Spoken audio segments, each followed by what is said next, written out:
All right, arguably my favorite part of the week, our college football weekend preview. Several games here. What do we got? 1, 2, 3, 4, 5, 6 games that we're going to touch on here. Then we'll have our best bets of the weekend as well. On today's show, college football continues to deliver on a weekly basis, and more ranked games this week and a couple of good games tonight, by the way, as well. Not going to talk about any of those games, but Miami is in action, right? Teams or people around the country believe that's one of the best teams in the country. I believe they're 13.5-point favorites against Louisville, but Louisville's only had the one loss. So that's a good game. And then Belichick's in action against Cal. Cal's actually solid. I love watching them play. They got a true freshman quarterback that's unbelievable. And Belichick 8.5-point dogs in that game. So, we'll see how they play. That's a late game, 10:30 there here on a Friday night. But let's start with the noon game, LSU at Vanderbilt. This is an awesome college football game. Awesome college football game. Vandy, of course, has the one loss. It was to Alabama on the road. LSU also has the one loss, and it was on the road against Ole Miss. Vanderbilt, 2.5-point favorites in the game. Vandy is coming off a bye, so they had the Alabama game, and then they had an opportunity to get healthy and kind of transition here after the bye week into this game.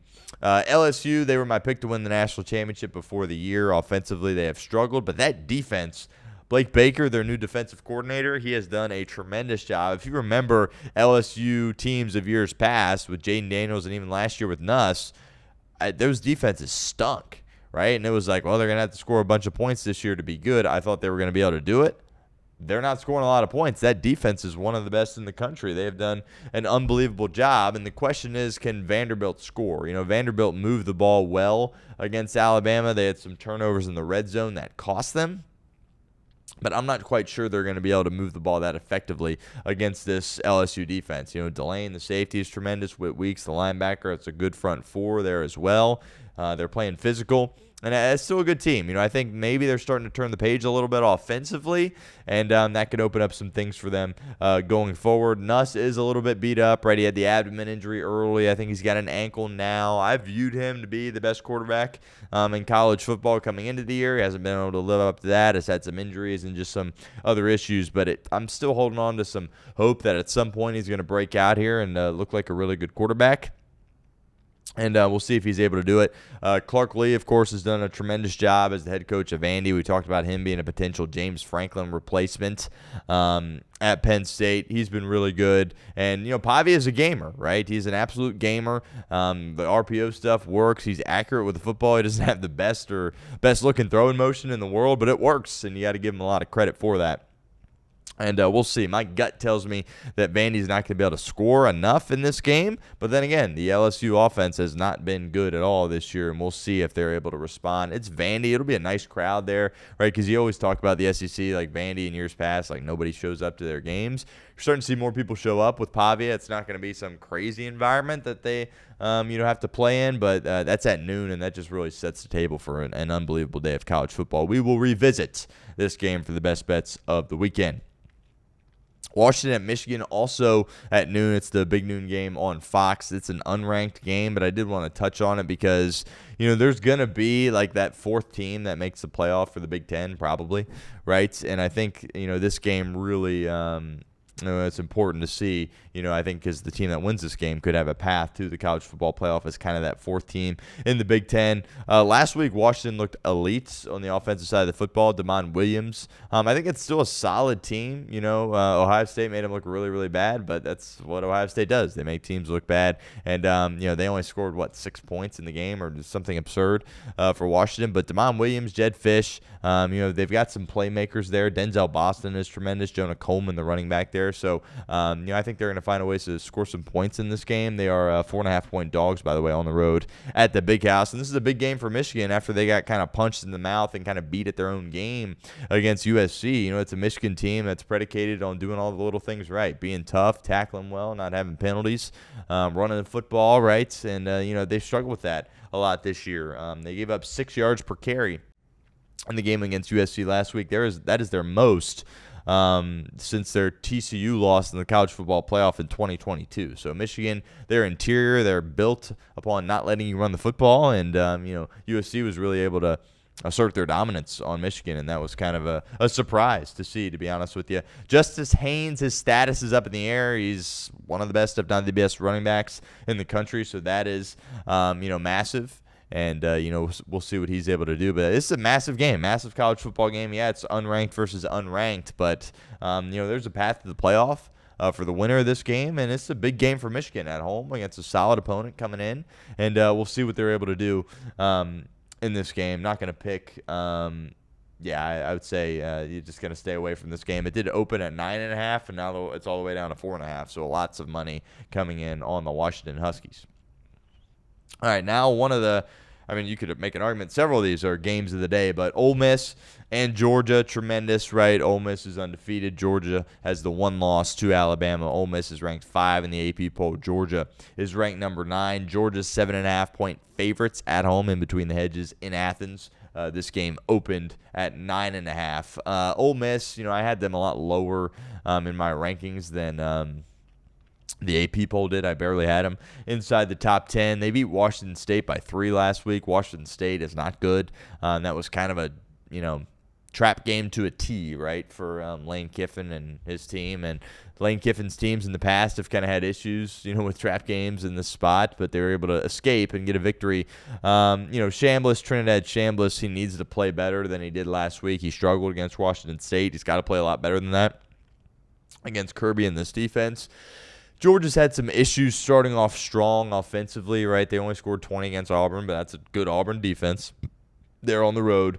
But Georgia, it's not the same Georgia of old. I still believe they can, win the national title. I do believe that. But they're last in the SEC in quarterback pressure rate, which that's not Georgia at all, right? They're known for big, ferocious guys getting after the quarterback and, really being physical and, being a real presence there defensively. And they've not done that this year, and we'll see if that gets cleaned up at all against Ole Miss. Ole Miss, of course, beat Georgia last year with Jackson Dart. We don't really know what Ole Miss is, to be honest with you, and I just feel like they're getting overrated here at this point. Their resume is all because they beat LSU. And I know I picked LSU to win the national title, but we don't really know how good LSU is. They could go into Vandy and lose, right? They could, go 8-4. Like that's a real possibility for them. So I need Ole Miss to show something for me. There's a reason why it's more than a touchdown spread in this game. Stockton, I think, has been playing solid. Really, that Tennessee game, he was tremendous. And, it's Kirby. He's the best coach in the country. They don't lose at home, right? The fact that Alabama went in there and beat them early in the year says a lot about that Crimson Tide group. Nobody really comes into Athens and wins. And, not going to pick this game, but my lean would be Georgia minus the 7.5 in this football game. I just think, they need this game. They're playing with some more, desperation, I guess, with the one loss already. And it's at home, and it's big, it's important. And I think, Ole Miss is borderline a little bit fraudulent, to be honest with you, in my opinion. All right, to USC and Notre Dame in South Bend. Another ranked matchup, 20 USC, 13 Notre Dame. Notre Dame 9.5-point favorites. 13.5 is what it opened up at. Look, USC coming off a very emotional win at home against Michigan, right? In my opinion, the biggest win of Lincoln Riley's career as the head coach at USC. Both these teams can score. All right, Maava can get it going there with that USC offense, and certainly C.J. Carr is really, really good too. I've said, people have kind of written off Notre Dame because of the 2 losses. Well, they lost to 2 of the best teams in the country. This Notre Dame team is really, really good. I have my concerns defensively for this group, and USC might be able to score a lot of points on them. There's very good possibility that this could be a shootout here in this game. USC is a good offense, number 1 in yards per play. And, that's, this Notre Dame defense has been weak. We certainly saw it against A&M. We'll see if Marcus Freeman has made some adjustments to kind of help with that. Notre Dame, by the way, did lose their starting center. Obviously, that is very, very significant. But USC's run defense is not good. And with Jeremiah Love and Jadarian Price there as well for Notre Dame, I think they're going to be able to run it. I think they're going to be able to throw it. I think that's why you see the spread be as high as it is. The question here for me, Notre Dame's going to score a lot of points in this game. Can USC keep up with that and enough to, cover the spread here? I think Notre Dame's going to win this game, and I think you really need to start talking about Notre Dame as a college football playoff team if they do. But Lincoln Riley, this is the best his team has looked. Yeah, they do have the one loss. It was to Illinois on the road by a couple of points. it happens, right? But if they win this, if they go Michigan and Notre Dame back-to-back weeks, that would be very, very significant for Lincoln Riley. I'm staying away from it. The public, by the way, is all over USC in this game. I'll probably stay away, but I do think Notre Dame does win this football game. Alabama and Tennessee, third Saturday in October. This matchup never disappoints, especially here in recent years. Tennessee hasn't won at Bryant-Denny Stadium since 2003. That is 10 straight defeats at BDS for Tennessee when they're playing the Alabama Crimson Tide. We've talked about it at length with Kalen DeBoer. He's just navigating a gauntlet right now. That is exactly what he is doing. Fourth game in a row against a top 20 opponent, I believe a top 16 opponent as well. Tennessee's 11 here. Bama is 6. According to the AP poll, opened at 12.5. 8.5 now is the spread in favor of the Crimson Tide. But Tennessee has, one of the worst. They do have the worst pass defense in the SEC.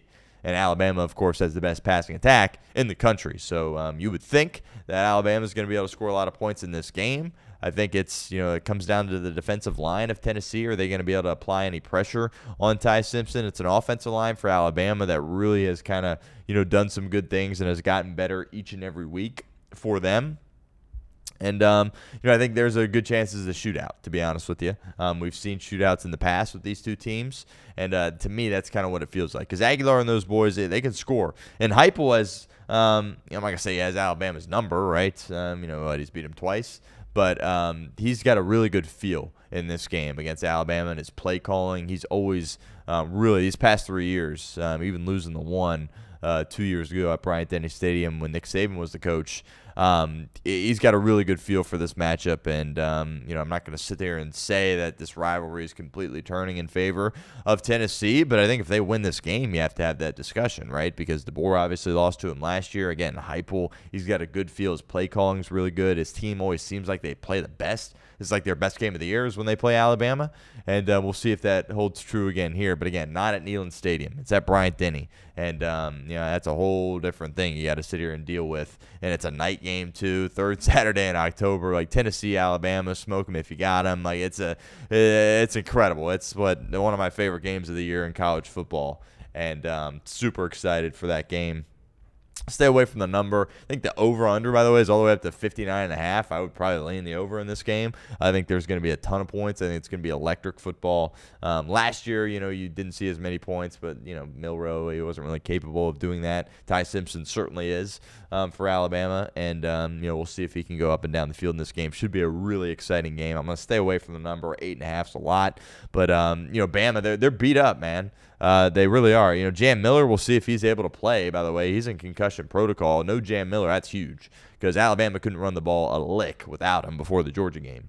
So their running game didn't really open up until they got Jam Miller back. So no Jam would be huge. Ryan Williams is banged up, right? He already had the concussion earlier in the year. He didn't even have a singular catch in the game last week against Missouri. So injuries are, a thing. But it's life in the SEC, man. They're just navigating this gauntlet. They're winning. Kalen DeBoer has this team believing. They're playing with a chip on their shoulder. They're playing with the physicality that kind of reminds you of some of the Nick Saban teams. Not going to get carried away here and say it's one of those teams.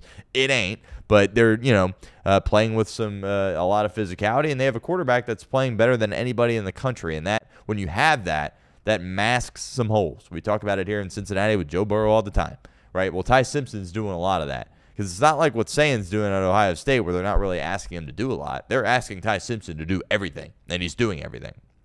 And it's covering up some holes on this team and on this roster as well. And you have a receiving core that's starting to find themselves here and develop. Lottie Brooks, the true freshman, he's been sensational. So key to this game is can Tennessee pressure Ty Simpson? Because if they can't, they're not going to win. But if they can, there is very much an opportunity. I see it being close. And another great college football game, Bryant-Denny Stadium at night. Unbelievable. Utah and BYU, final game here that we will discuss before our bets of the weekend. Another ranked matchup. People don't really know that necessarily, maybe because it's Big 12, whatever. But 23 Utah, 3.5-point favorites on the road against 15 BYU. This is a road to the Big 12 championship. This is the road to who's the second best team in the conference behind Texas Tech. Now I know UC might have something to say about that, and that's totally fine, and we'll address that in the coming weeks. But Utah, I was really high on them At this going into the year, I thought Utah was going to be a college football playoff team, to be completely honest with you. And they've struggled a little bit, and they're maybe not as good as I thought. They lost to Texas Tech. They kind of got beat up, a little bit in that game and out physical a little bit in that game. But I think they match up well. I think Dampier is playing better. The quarterback for Utah. They've got, a running attack. They ran for 120 yards last week against Arizona State. That was, intriguing, certainly.